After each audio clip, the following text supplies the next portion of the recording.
50,000,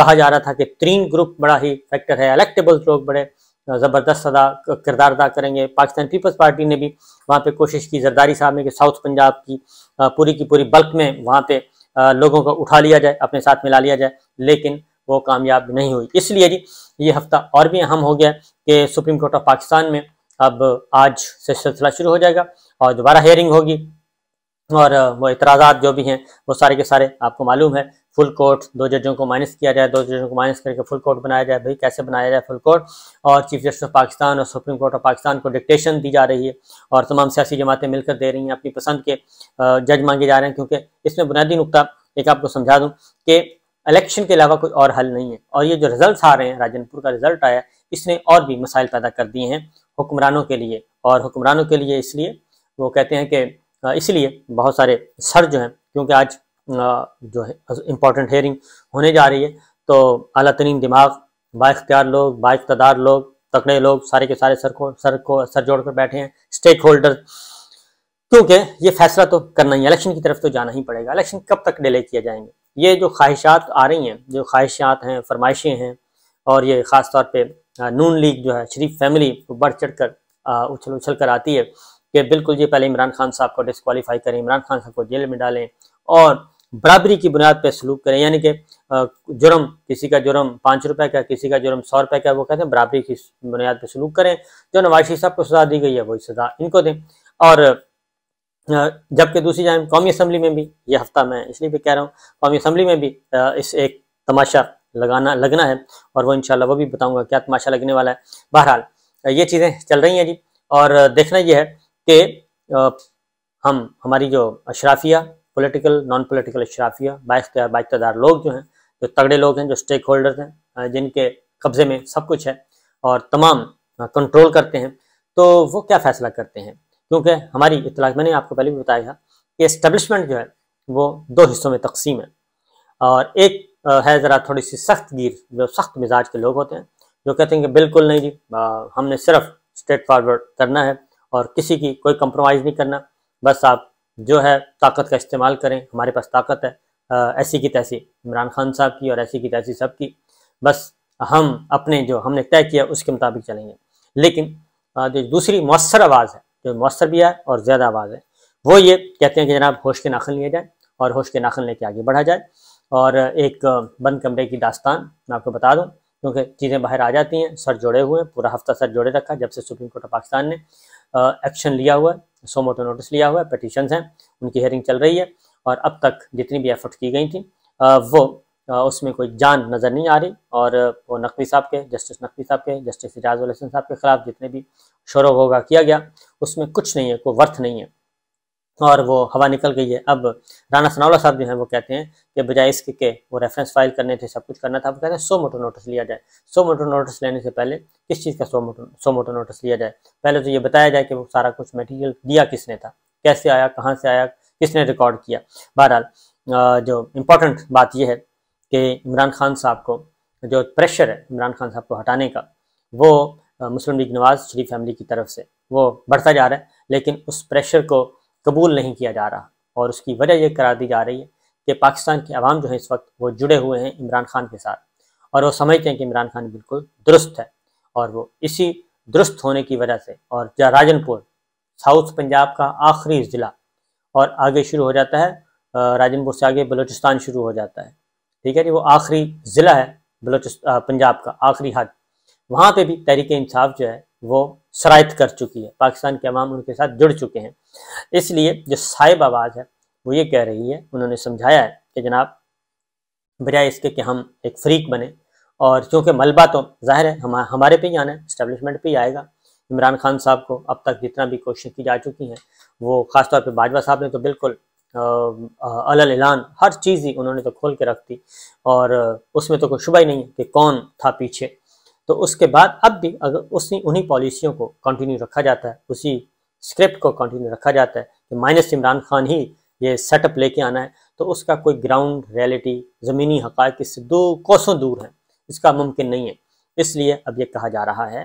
کہ ہمیں اب اے پولیٹیکل ہیں تو ہم اے پولیٹیکل ہو جانا چاہیے ہمیں، اور اے پولیٹیکل پھر بالکل جو ایگزیکٹ اس کی روح ہے اس کے مطابق عمل کرنا چاہیے، اور یہ پولیٹیکل پلیئرز جانیں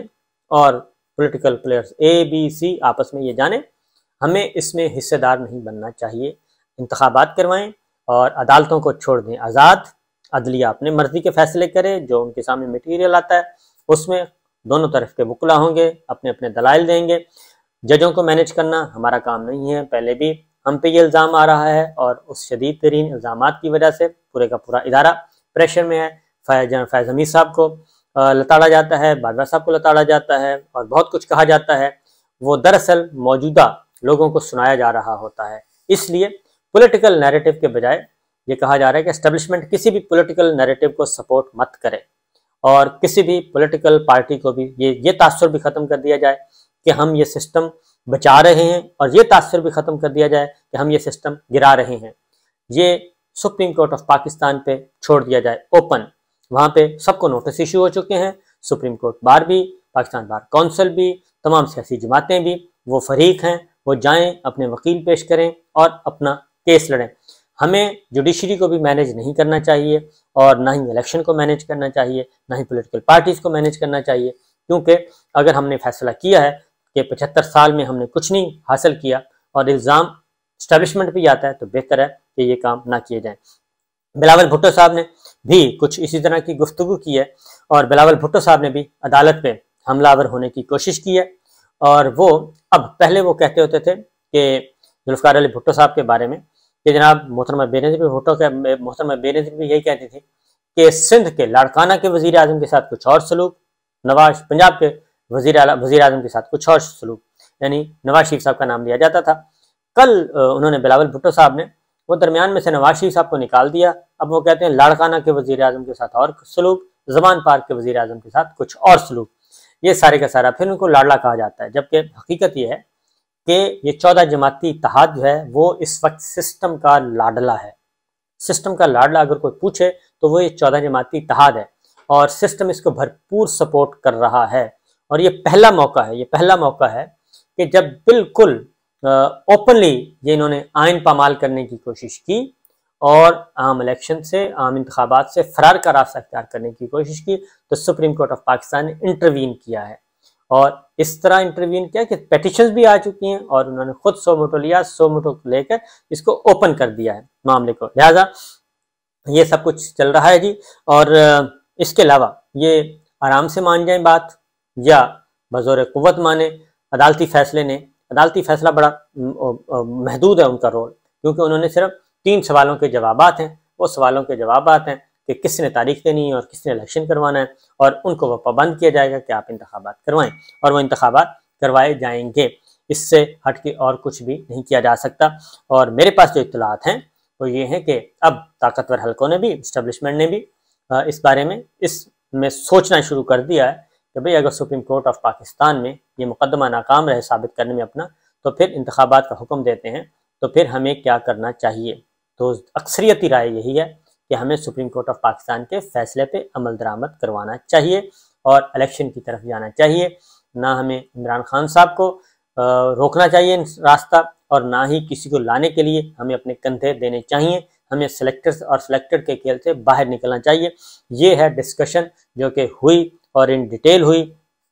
تو دیکھتے ہیں اس پہ اب کیا ہوتا ہے، کیونکہ اس ہفتے میں ایک اور چیز بھی ہے، وہ عمران خان صاحب نے بھی زمان پارک سے نکلنا ہے اور وہ بھی اپیئر ہونا ہے کورٹ آف لا میں۔ تو یہ بڑا اہم ترین ہفتہ ہے، دیکھتے ہیں کیا ہوتا ہے۔ آپ بھی دیکھتے رہیے اور ہم بھی دیکھتے ہیں۔ اجازت دیجیے، اللہ حافظ۔